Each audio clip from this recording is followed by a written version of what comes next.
கற்பூர ஹாரத்தி என்பதை காண்பிக்கும் பொழுது, கற்பூரம் என்று சொன்னால் அது பச்சை கற்பூரமாக இருக்க வேண்டும் சொல்றார். நம்ம இப்போ வாங்கக்கூடிய இந்த கற்பூரம் அல்ல, பச்சை கற்பூரம். பச்சை கற்பூரம் என்பதை ஏற்றி காண்பிக்கும் பொழுது அந்த பச்சை கற்பூரத்திலிருந்தும் ஒருவித வாசனையானது கிளம்பும். அந்த புகையானது வெளியே வரும் பொழுது அங்கே சுற்றி இருக்கக்கூடிய அந்த நச்சுகளை அகற்றி விடுகிறது. அங்கே காற்றிலே இருக்கக்கூடிய நச்சுகளையும் சரி, அதே போல அங்கே இருக்கக்கூடிய அந்த நுண்ணுயிர் கிருமிகளை, பாக்டீரியா போன்ற எதிர்மறையான கிருமிகளையும் அழித்து விடுகிறது. அந்த இடத்திலே தெய்வீக சக்தி என்பது வந்து சேர்ந்து விடுகிறது. தெய்வீக சக்தியானது அந்த இடத்திலே வந்து குவிகிறது அப்படின்னே சொல்லி இருப்பார்.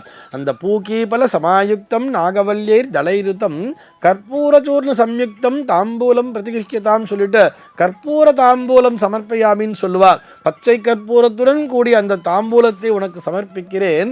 அதனை தொடர்ந்துதான் இந்த நீராஜனம் தரிசையாமி என்று சொல்லி, நீராஜனம் என்றுதான் இதனை சொல்லுவார்கள். அந்த கற்பூர ஹாரத்தை காண்பிக்கும் பொழுதே இறைவனுக்குரிய மந்திரங்களை சொல்லி கற்பூர நீராஜனம் தரிசையாமி நீராஜன அனந்தரம் ஆச்சமனீயம் சமர்ப்பயாமி சர்வ ரக்ஷாந்தாரயாமி என்று சொல்லி இருப்பார்கள்.